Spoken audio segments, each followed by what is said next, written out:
some motherfucking design on right now. Bring it down, bring it down, make it clap. I got 3 old guys to walk. Assalamualaikum warahmatullahi wabarakatuh. Halo Sobat IPA. Nah, pada video kali ini kami akan mempresentasikan alat peraga yaitu mikroskop sederhana pada mata kuliah gelombang dan optik dengan dosen pengampu Bapak Dr. Febrianto MPD. Nah, kami dari kelompok 5 yang menamakan saya sendiri Farid Raza dengan NIM 212310558 beserta rekan Saya Aulia Lewi dengan NIM 21231050. Saya Nurul Afiani, NIM 21231018. Saya Yola Puspitasari, NIM 21231042. Nah, berikut penjelasan tentang mikroskop sederhana. Selamat menyaksikan. Dalam pembuatan mikroskop sederhana dibutuhkan alat dan bahan. Adapun bahannya, yang pertama yaitu kertas karton tebal, kedua kardus, ketiga teropong, keempat lem lilin, kelima kertas mika, dan terakhir yaitu cat. Alatnya yang pertama yaitu pisau, yang kedua gunting, yang ketiga selotip, dan yang keempat pensil, dan yang kelima yaitu lem tembak.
pengertian dari mikroskop. Mikroskop adalah suatu alat optik yang digunakan oleh pengamat untuk melihat struktur suatu objek kecil melalui lensa dengan ukuran perbesaran tertentu. Yang selanjutnya yaitu fungsi dari mikroskop. Mikroskop berfungsi untuk melihat, mengamati, memperbesar, dan menghasilkan gambar dari suatu objek yang kecil dan halus yang tidak dapat dilihat oleh mata manusia. Contohnya yaitu jaringan pada tumbuhan. Asal-usul mikroskop berasal dari bahasa Yunani, yaitu mikros yang artinya kecil dan skopein yang artinya melihat. Nah, mikroskop adalah alat untuk melihat objek yang sangat kecil dan yang tidak dapat dilihat oleh mata kasar. Nah, ilmu yang mempelajari benda kecil dengan menggunakan alat disebut mikroskopi. Nah, salah satu penemu sejarah mikrobiologi dengan menggunakan mikroskop adalah Antoni van Leeuwenhoek pada tahun 1632 sampai 1732. Pada tahun 1675, Antoni membuat mikroskop dengan kualitas lensa yang cukup baik. Dengan menumpukan lensa lebih banyak, sehingga dia bisa mengamati mikroorganisme yang ada di dalamnya.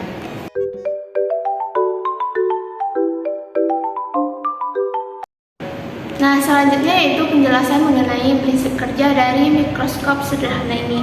Nah, umumnya dalam mikroskop sederhana ini menggunakan dua lensa cembung atau lensa konvergen, di mana lensa ini lebih tebal di bagian tengahnya, yang berfungsi sebagai atau untuk memusatkan cahaya yang akan dilewatinya. Nah, lensa cembung atau lensa konvergen ini memiliki 3 sifat atau sinar istimewa. Yang pertama yaitu sinar datang sejajar dengan sumbu X. Ini akan dibelokkan ke titik fokal yang ada di sisi seberangnya dengan sumber sinar datang tersebut. Yang kedua yaitu sinar yang datang ke pusat lensa akan diteruskan yang tak berhingga. Nah, yang ketiga yaitu sinar yang datang ke titik fokal dari sisi yang sama dengan sumber sinar datang akan dibelokkan sejajar dengan sumbu X, sehingga dapat disimpulkan dari 3 sinar istimewa ini bahwa ketika sinar cahaya datang sejajar ke arah sumber, maka lensa atau sinar tersebut akan berfokus pada titik tertentu sebelah lensa lain atau dikenal juga dengan titik fokus. Nah, adapun bagian-bagian dari mikroskop yang telah kami buat ini terdapat beberapa bagian.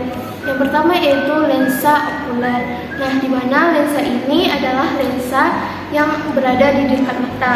Nah, lensa ini terdapat pada bagian paling ujung dari tabung. Seperti yang kita lihat ini merupakan lensa okuler. Nah, selanjutnya yaitu lensa objektif. Nah, lensa objektif itu yang ini, bagian bawah sini. Nah, di mana lensa ini merupakan lensa objek atau benda yang akan diamati, di mana lensa ini berfungsi untuk pembentukan bayangan pertama.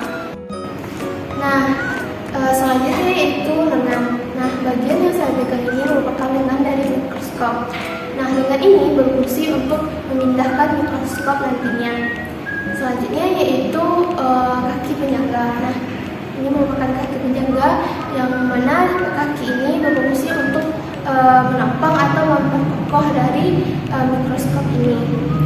Nah, selanjutnya yaitu ada makrometer atau pengukur kasar yang bagian ini, yang mana ini akan mengatur perbesaran dari mikroskop dengan cepat, dan di sini juga terdapat mikrometer yang mana ini adalah perbesaran kecil. Nah, yang bagian ini merupakan meja preparat, yang mana meja ini merupakan tempat melakukan penempatan pada benda.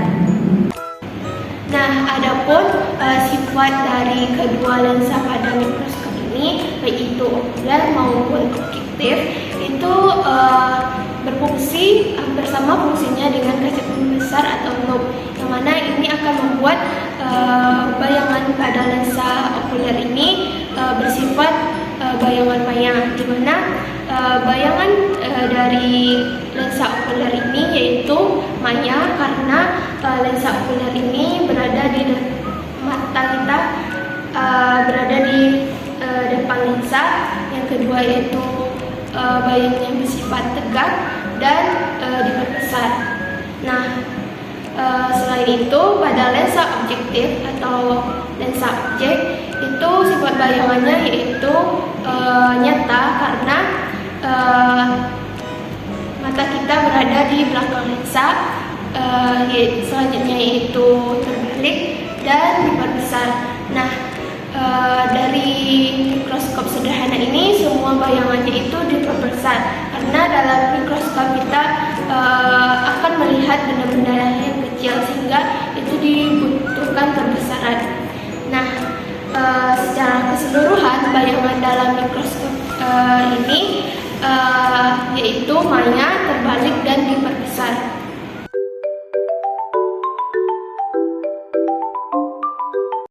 Nah, selanjutnya yaitu hubungan alat peraga yaitu mikroskop sederhana dengan materi gelombang optik.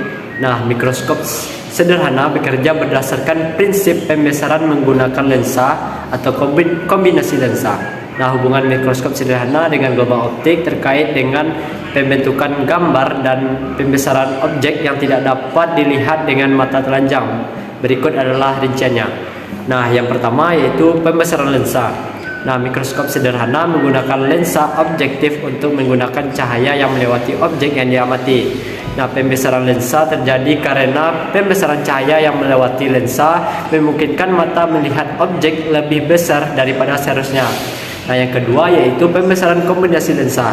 Nah, kombinasi lensa objektif dan lensa okular bekerja bersama-sama untuk memberikan perbedaan pembesaran total. Nah, lensa okular memperbesar gambar yang dihasilkan oleh lensa objektif. Nah, yang ketiga yaitu pemfokusan dan pembentukan gambar. Nah, gelombang cahaya yang melewati objek difokuskan oleh lensa objektif pada titik fokus di dalam mikroskop. Nah, gambar yang difokuskan kemudian diperbesar dan lensa okular menciptakan gambar yang dapat dilihat oleh mata. Yang keempat yaitu resolusi optik. Resolusi optik mikroskop ditentukan oleh kemampuannya memisahkan dua objek yang sangat dekat. Nah, gelombang cahaya yang melewati lensa harus memiliki panjang gelombang yang cukup kecil untuk memungkinkan pemisahan yang baik. Yang kelima yaitu interferensi cahaya. Nah, gelombang cahaya yang melibatkan interferensi dapat mempengaruhi kualitas gambar yang dihasilkan oleh mikroskop. Nah, penggunaan teknik cahaya fase atau kontras fase dapat meningkatkan kontras dan memungkinkan pengamatan struktur sel yang lebih jelas. Nah, dengan memahami prinsip-prinsip ini, mikroskop sederhana memanfaatkan sifat-sifat gelombang optik untuk memberikan gambar yang diperbesar dan lebih rinci dan dari objek mikroskopis. Sekian penjelasan tentang mikroskop sederhana. Semoga bermanfaat. Terima kasih. Wassalamualaikum warahmatullahi wabarakatuh.